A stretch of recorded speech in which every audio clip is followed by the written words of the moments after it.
Hi friends, welcome to the voice of Padmaja blogs. ఈరోజు నేను పాలకూర రైస్ అనేది తయారు చేస్తున్నాను. ఫస్ట్ టైం తయారు చేస్తున్నానండి నేను పాలకూర రైస్ అనేది. ముందుగా గిన్నె తీసుకుని దాంట్లో వాటర్ పోసుకొని పాలకూరను శుభ్రంగా కడుక్కోవాలి. ఆ పాలకూరను తీసుకుని మిక్సర్ జార్లో వేసుకోవాలి. 2 కట్టల పాలకూర అయితే మనకు సరిపోతుంది. మొత్తం పాలకూరని మిక్సర్ జార్లో వేసేసుకున్నాం కదా.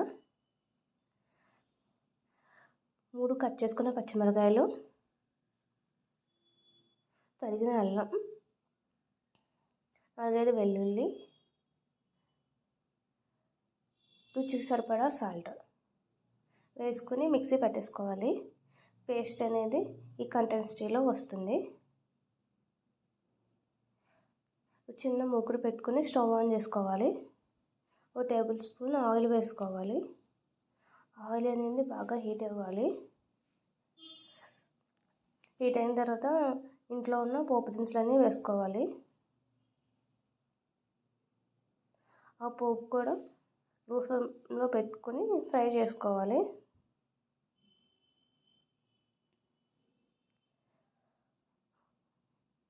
పోపు అనేది ఫ్రై అయిన తర్వాత 4-5 జీడిపప్పులు కూడా వేసుకోవాలి. జీడిపప్పు కూడా కొంచెం కలర్ షేడ్ అయ్యేంత వరకు ఫ్రై చేసుకోవాలి. ఇలా కలర్ షేడ్ అయిన తర్వాత చిన్న ఉల్లిపాయ కట్ చేసుకుని దాన్ని కూడా ఫ్రై చేసుకోవాలి.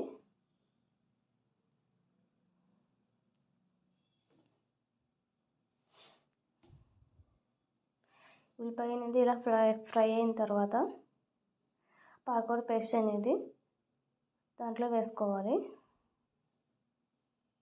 పాలకూర అనేది బాగా వాటర్ అనేవి ఆవిరయ్యేంత వరకు ఒక 10 మినిట్స్ పాటు మూత పెట్టి ఉడికించుకోవాలి.